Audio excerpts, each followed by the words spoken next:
So when I'm grooming my poodles, same with like grooming clients when I have dog clients come in, the best way to have your puppy behave better for grooming is to get them off the floor and do the grooming on an elevated surface with like a table. And I always recommend having a grooming loop, having them secure on a surface because, puppies sometimes, they might be doing really, really well with grooming. And then one week they're deciding to be wild and push boundaries and be like, no, I don't want to do this. And maybe they want to try and back off the table. So I always have puppies secure. Same with my dog clients. I never trust a dog client. No matter how long I've been grooming them, I always have a grooming loop on them secured to my grooming arm. It's just a safety measure. So I always have that on them. I make sure that it's tight enough that their head won't slip out of it.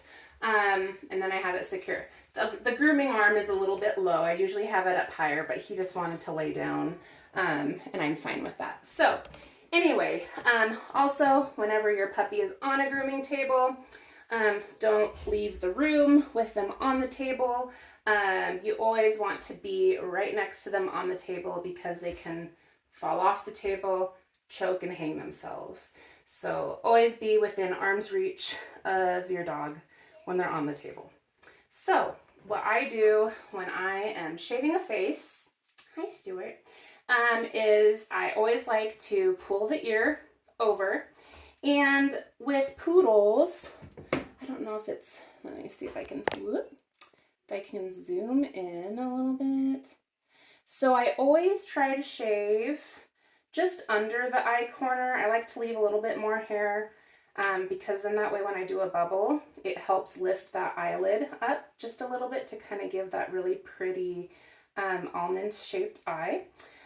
So I go a little bit lower and I shave kind of to the ear. Some typically people will say shave from the eye corner to the top of the ear. But some poodles, every poodle's different where their ear set lays. Some poodles have a really high ear set. So imagine like a lab. Lots of labs have their ear set where it comes out from like the top of their head. Some poodles have their ear set where it comes to the top. So if you do from the eye corner to the top of the ear, your line's going to be really high up. So, and some poodles, their ear set are lower. So, I kind of always just kind of gauge what is going to look the best on whatever poodle it is that I'm grooming. Are you falling asleep? So, like Stuart, he has a nice lower ear set, which is in line with his eye corner. So anyway, so that's with him. I just go ahead and just do it from just a little below his eye corner to about where his ear set is. So again, depending on where your dog's ear set is for your poodle, if you have a high ear set on your poodle, I would go a little bit lower than where your poodle's ear set goes. So anyway, and then sometimes some people like to shave the hair in front of the ear canal. You can do that if you're not showing your poodle.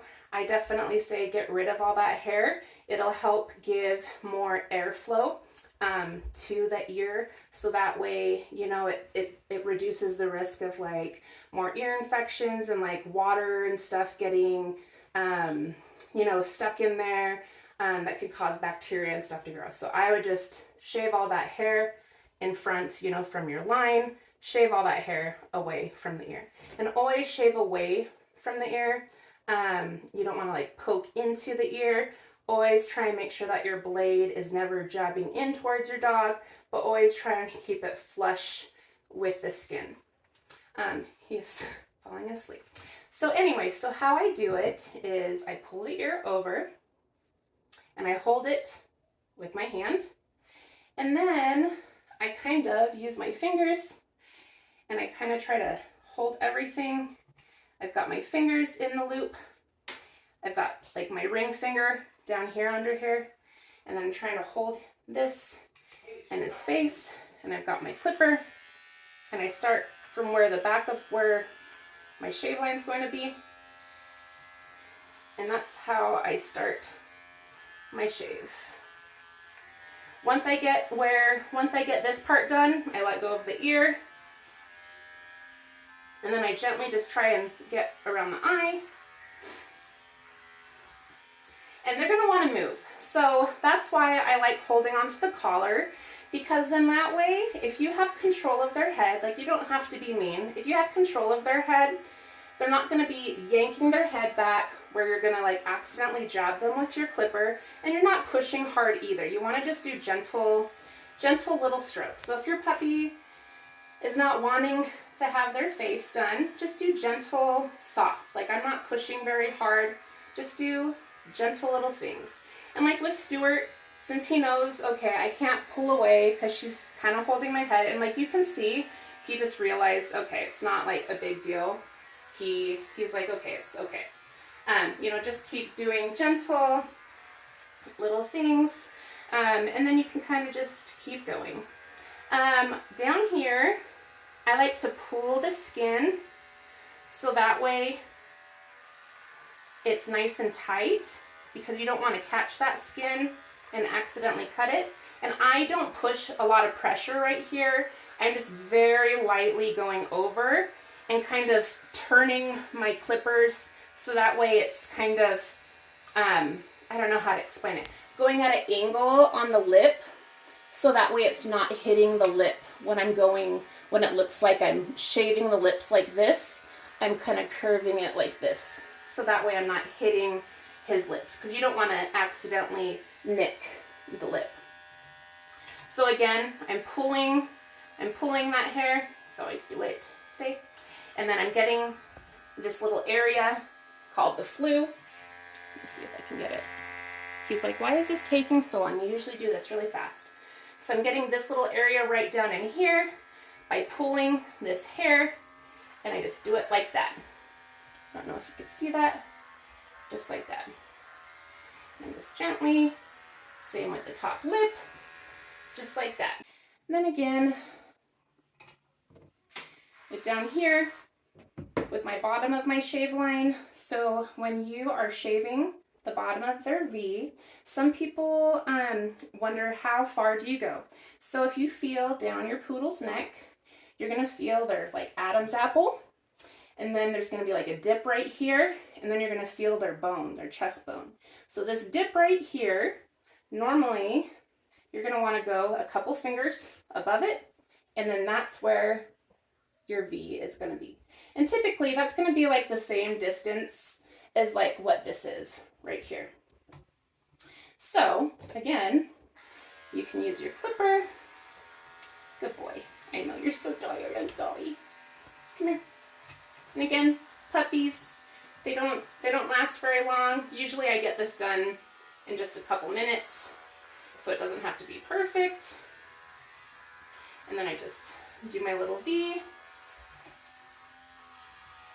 And again, with puppies, I try not to fuss too much because they don't have, you know, that much of patience, and the whole thing for them is just try and get as much done as you can super quick where they are willing and fine. And then if it's not perfect, that's okay.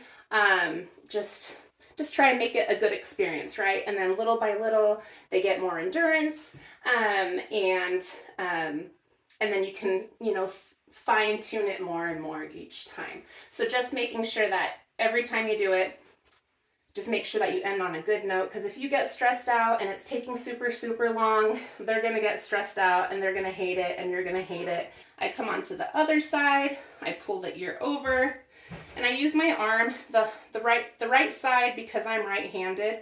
His right side is always a little bit harder, so I kind of go like this. I use my arm to hold his ear over with my left arm, and then I hold his face, and again, just try and do it as quickly as I can. And I do go in reverse with my clippers. If you're not that comfortable with it, you can always go the other way. And I am going pretty short because my poodles are very used to the short length.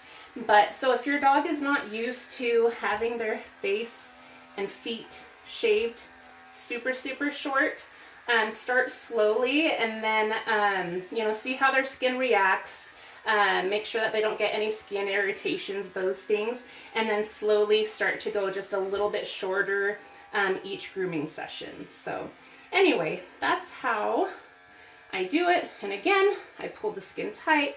I make sure to curve my clipper so I'm not accidentally nicking his skin. I get that flu area right there. And then he doesn't necessarily always like this part. I'm just very gently and quickly trying to get those little hairs, and we're done. So again, there's a couple little spots, around his eyes that I want to clean up, but he's tired. He did really well.